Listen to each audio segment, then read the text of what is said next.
This gunfighter was the law for 20 years, until a hate-ridden town took the law into its own hands and turned on the gunfighter. Richard Widmark, rebel with a badge in Death of a Gunfighter. In 1969, the Western film Death of a Gunfighter was released to a very positive critical reception, with specific praise directed toward the film's director, Alan Smithy, with both the New York Times and famed Chicago Sun-Times film critic Roger Ebert writing, "Director Alan Smithy, a name I'm not familiar with, allows his story to unfold naturally. He never preaches, and he never lingers on the obvious." Despite being unknown to Ebert and every other critic at the time, Smithy would go on to have a very long and varied career, from major blockbusters, indie dramas, horror films, television episodes, and music videos. He's credited on over 150 projects on IMDb, with his most recent being from this year. Very impressive resume for someone who started working in the late 60s, and also, as I'm sure you found out by now, doesn't exist at all.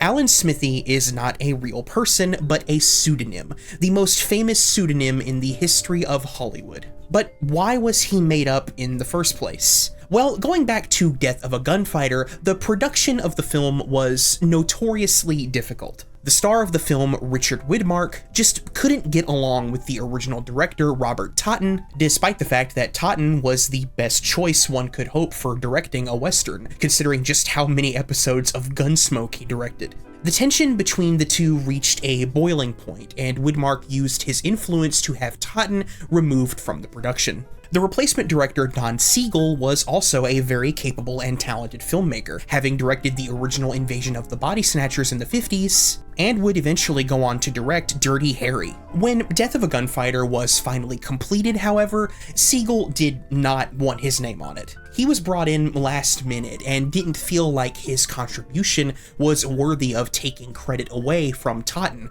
and was willing to let Totten remain credited. Problem being, Totten also didn't want his name associated with the film based on his experience with Widmark. So, the Directors Guild of America came up with a solution. Just make somebody up.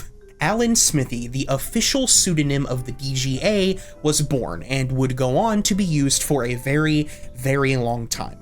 While the most recent examples on IMDb aren't all affiliated with the DGA and are more than likely just tributes to the name, if you browse both there and on good old Wikipedia for a bit, you'll find several high-profile projects whose creators decided to go with Smithy for one reason or another. Proper credit is something that has long been either disregarded or taken advantage of in the artistic space. There are entire YouTube videos and channels dedicated to the very simple notion of proper credit. It's such a simple idea that people should always be credited for the work that they do, so it's always fascinated me that some artists choose not to have their name associated with something they've created or assisted in creating.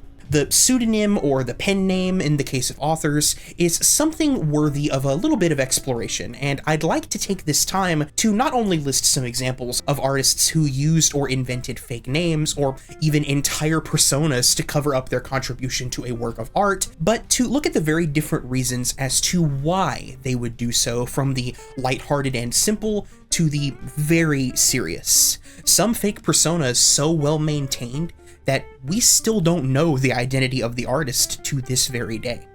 Staying with our friend Alan Smithy for a bit, I'd like to look at some specific examples of this name being used that I found to be pretty interesting. You've got your similar cases where the directors weren't satisfied with the film, such as Judd Taylor for both Fade In and City of Fear, Stuart Rosenberg for Let's Get Harry, Lee Madden for Ghost Fever, Michael Gottlieb for Shrimp on the Barbie, and Kevin Yeager for Hellraiser Bloodline. In the world of television, Gilbert Cates utilized the Smithy name for the 80s Twilight Zone revival episode, Paladin of the Lost Hour, claiming that the final edit was botched. An episode of The Cosby Show entitled You Can't Stop the Music is credited to Smithy, and the actual director of the episode is still unknown today. The name of Smithy even appears in the world of animation in segments of Tiny Toon Adventures, representing Art Leonardi, and he's even made his way overseas into anime, with an unknown storyboard artist using his name in episodes 4 and 9 of the series KonoSuba. Nick Brandt directed the music video for Whitney Houston's cover of I Will Always Love You, but chose to go with Alan Smithy when he saw how Clive Davis had chosen to re-edit the video. Smithy has also directed music videos for Salt and Peppa, Faith No More, Sarah McLachlan, Jennifer Lopez, Destiny's Child, and Metallica. I could go on and on about Alan Smithy here, but that would ultimately be just me reading off the IMDb, and you can go check that out for yourself if you want to see everything that bears Smithy's fake name. But I want to end this bit on Alan Smithy by talking about the first bits of media that made me aware of the existence of this pseudonym. Both are rather well known, and the first that I'm going to talk about is especially sad. While filming 1983's Twilight Zone the movie, a tragic accident occurred where leading actor of the segment Vic Morrow and 2 child actors whose names I don't want to disrespectfully mispronounce here were killed by a crashing helicopter on set. There was a very, very lengthy investigation into the events that took place, where several crew members testified as to the actions of those on set, specifically in regards to improper safety precautions and the negligence of the more famous and intimidating voices on set. One of those who testified was Second Assistant Director Anderson Andy House, who claimed that he expressed concern over the child actors being so close to both explosives and a helicopter, having told the first assistant director and other crew members about his worries so many times that they were getting tired of listening to him. Not only was the safety of the children in mind, but these kids were also hired illegally, being filmed without permits and long after the hours permitted for children to work as set by the child labor laws of California for film production. A week before the scene was shot, Andy House brought up this violation of labor laws within earshot of director of the segment, John Landis, who intimidated him into silence. There's a lot that went on with this decade-long civil and criminal investigation, and I don't want to make this entire video about it. There are resources out there for you to look more into this on your own, but what's important for this video is that Andy House, saddened by what took place and not wanting to be associated with this tragedy any further, opted for the Alan Smithy credit in the final film, making him the only assistant director to use the name. Another famous case of a filmmaker being very dissatisfied with the film they worked on is the 1984 adaptation of Dune, directed by, actually publicly disowned by, David Lynch.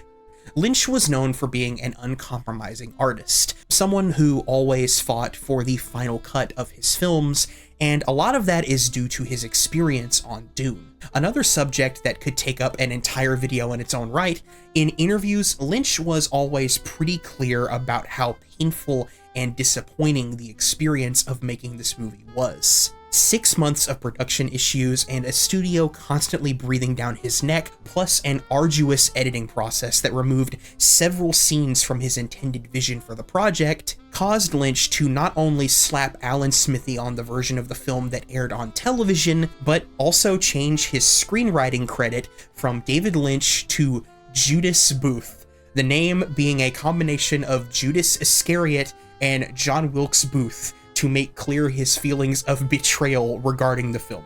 Judas Booth is a pretty hilarious credit and is the perfect transition away from the official pseudonym of Alan Smithy and into some notable alternatives made up by the artists themselves. The BBC has its own version of Smithy named David Agnew, who is credited on several television dramas, first appearing on Doctor Who for Anthony Reid, the script editor for the series. Speaking of Doctor Who, the 4-part episode The Brain of Morbius was originally written by Terrence Dick, but underwent major rewrites that he considered bland, so he asked to be credited as Robin Bland.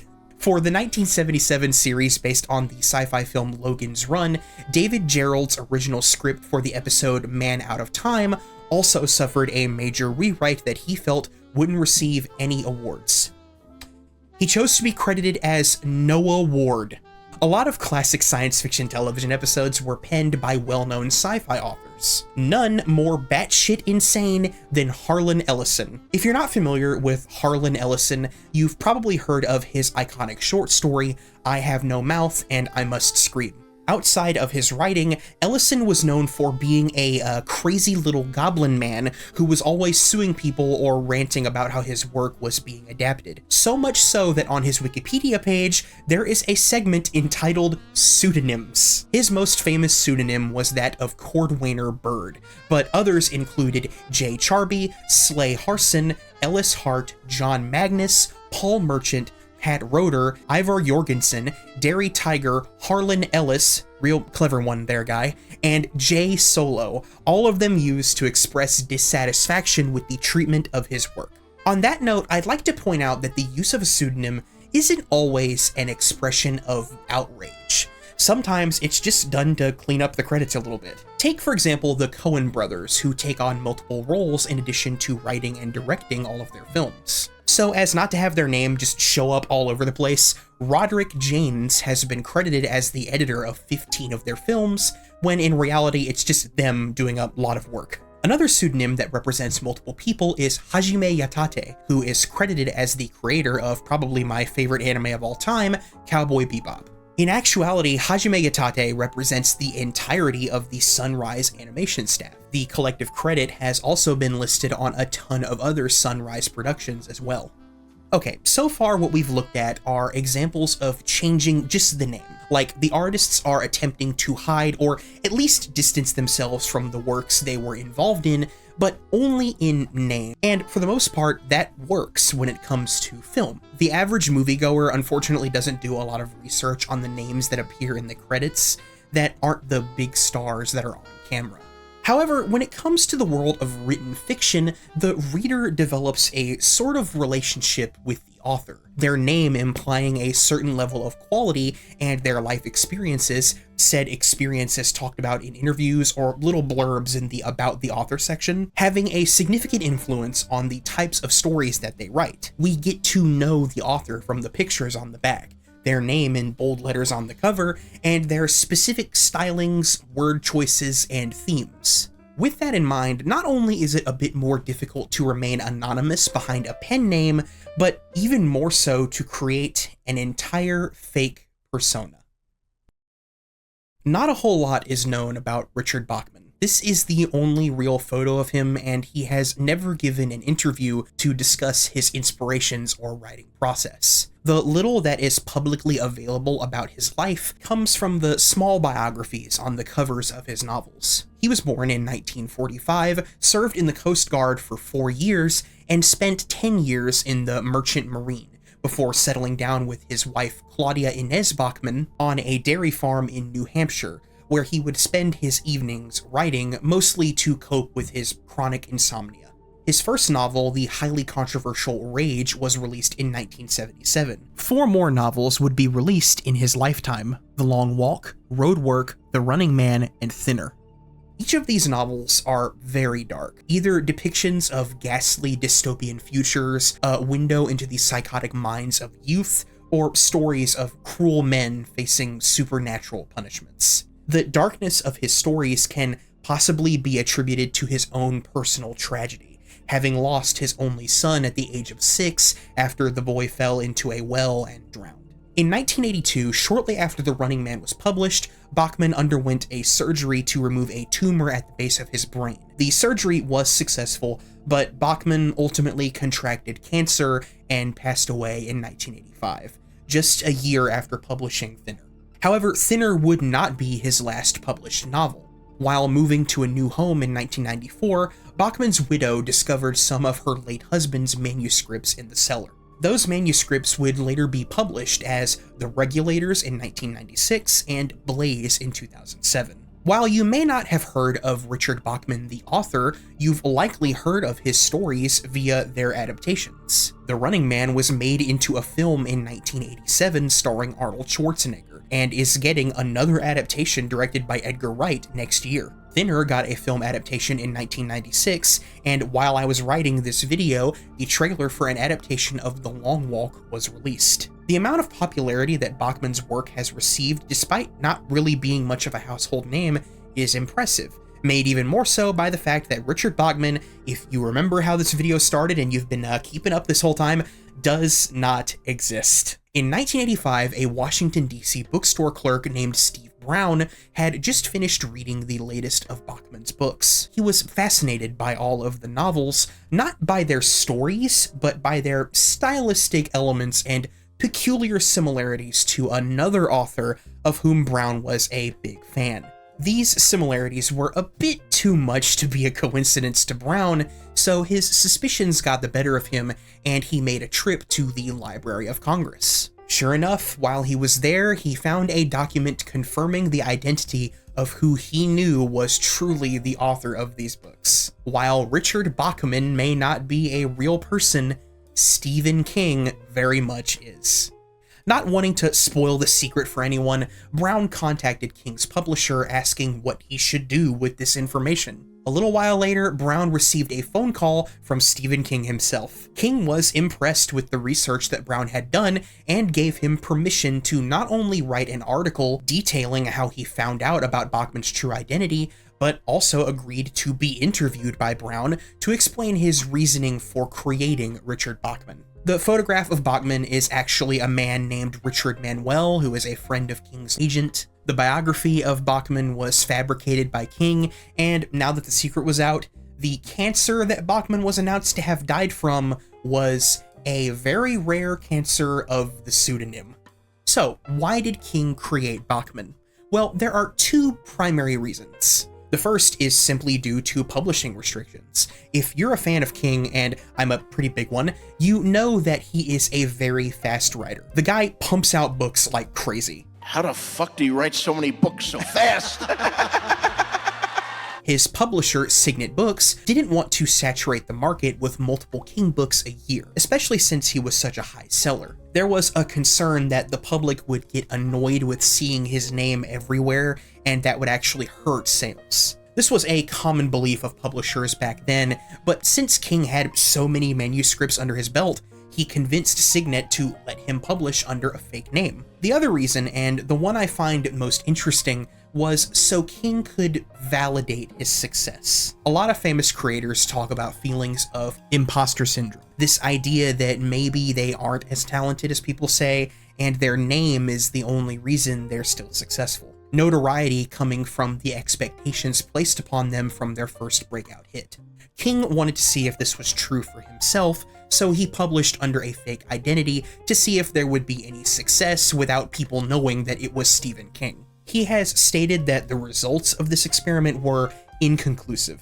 King feels that Bachman was discovered pretty quickly, and because of that, the sales of the Bachman books actually increased. Although I've always known that Bachman was King, especially since the Bachman books are now published with his name on them, I still think these books are very high quality. The Long Walk is an underrated gem in King's bibliography, in my opinion, and I'm happy to see it finally getting an adaptation. Richard Bachman has now become a well-known piece of Stephen King lore, even influencing some of his future work.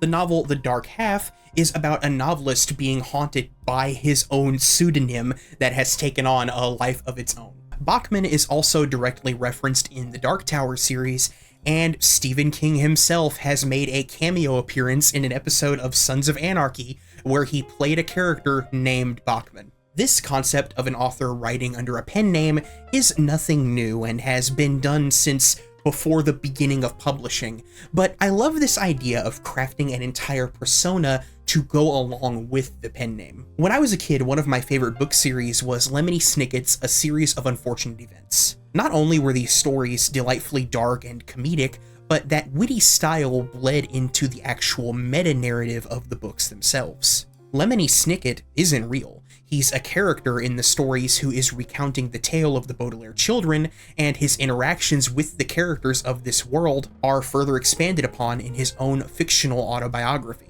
The actual author, Daniel Handler, created a very cool sense of mystery and conspiracy that fascinated me when I was younger. So, you can choose to work under a pseudonym or a pen name out of frustration or protest. You can write under a pen name as a creative challenge or a fun way to tell a story.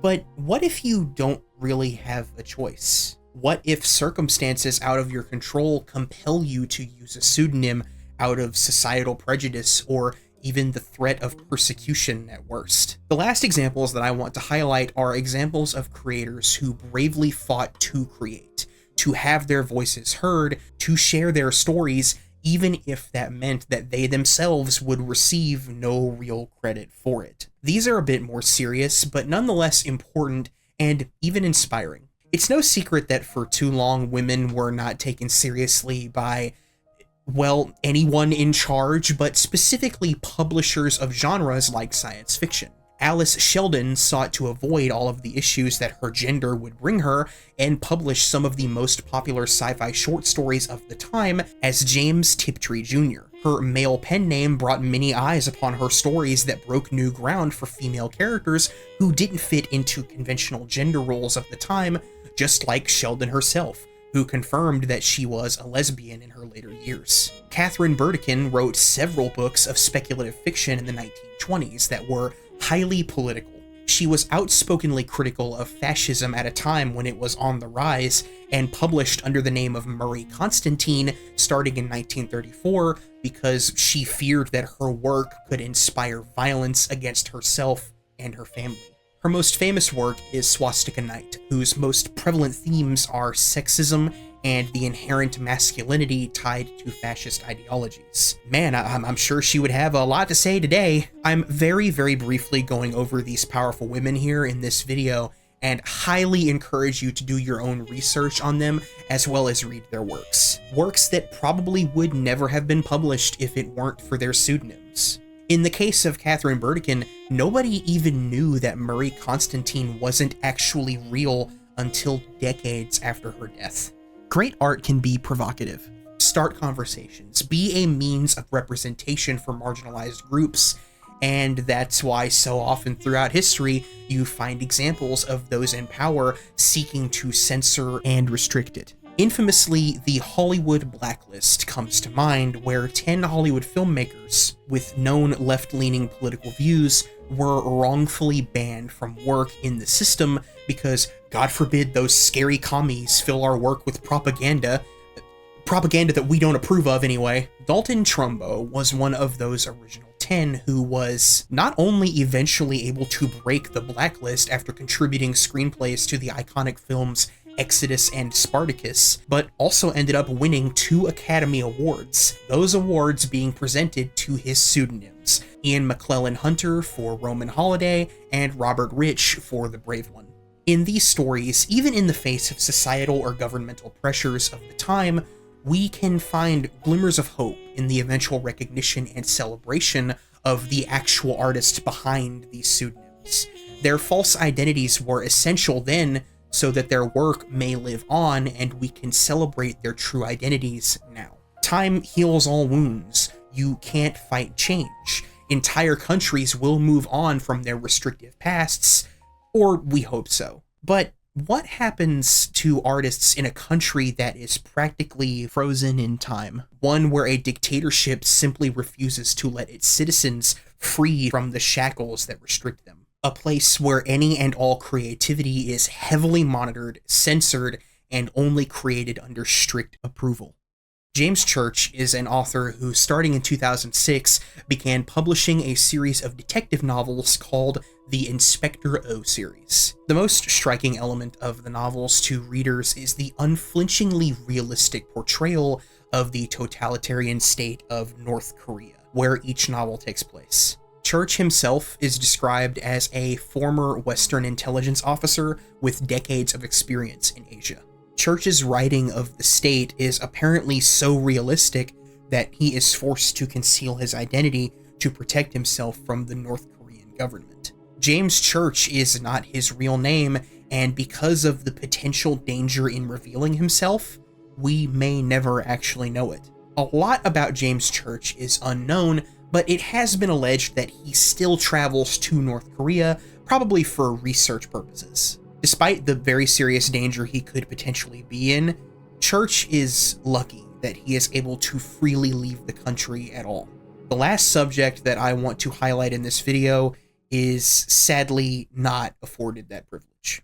All that we know about the author Bandy is that he was born in 1950 in China to Korean parents. He was raised in China before, at some point, his family moved back to North Korea. For many years, Bandy was used to the system, even publishing mainstream writing in the country in the 70s. But after losing loved ones in the notorious North Korean famine that lasted from 1994 to 1998, Bandy started to feel different about the oppressive system that he was forced to live under and began to secretly write his frustrations into short stories by hand on brown paper that he hid away. When one of his relatives made plans to flee the country, he requested that she take his writing with her, but she couldn't afford to smuggle it out. In 2012, this unknown woman was successfully able to move to South Korea and told an activist about Bandy's writing. In 2013, the activist was able to finally smuggle Bandy's writings out of North Korea, and after making edits to the stories that could identify Bandy to the government, the accusation was published. A collection of short stories that to this day remains the only literary work published by a North Korean author that still resides in North Korea. The odds of us ever knowing the true identity of Bandy are very low, and for his safety, that's a good thing. You don't need me to go into detail about how the regime treats dissidents. While that last example was pretty heavy, I still think it speaks to the power of what art is able to communicate, as well as the importance of it. Ultimately, the message that I hope you take away from this video is, if you want to create, if you have something to say, get it out there and stand by it. Even some of the earliest examples at the beginning of this video of people using a pseudonym because they were angry about what was made of their work speaks to that. They stood by their original work and didn't like how it was being manipulated. A pseudonym can be a lot of things. It can be a tool of defiance, a clever way to tell a story, a fun experiment to test the effectiveness of your art, or a tool to get your work out there in the face of those who seek to suppress it. Or if you look at the YouTube comments section, it can be a way to call people horrible things without major consequences because of anonymity. I see you down there. Keep boosting my engagement. For those of you who do like to discuss these topics with me, let me know down below of other examples that you can think of that maybe I haven't heard of where an artist worked under a fake name or identity. This is just one video, and there was no way I could ever include every example out there. I'll leave some links in the description to the articles where I learned of these examples if you're interested in checking them out in more detail. If you enjoyed this video and would like to talk to me directly to give feedback or just hang out, I do have a Patreon where you can support me, and in return you get exclusive content, you get early access to videos, and access to my Discord server where you can chat with me directly. Special thank you, as always, to my patrons. You know them, you love them. It's Lapis Lazuli VA and Lizard Gang once again as my executive producers for these videos. Check out my other videos if you liked this one. Let me know what you thought of this one, and I'll see you next week. Thank you.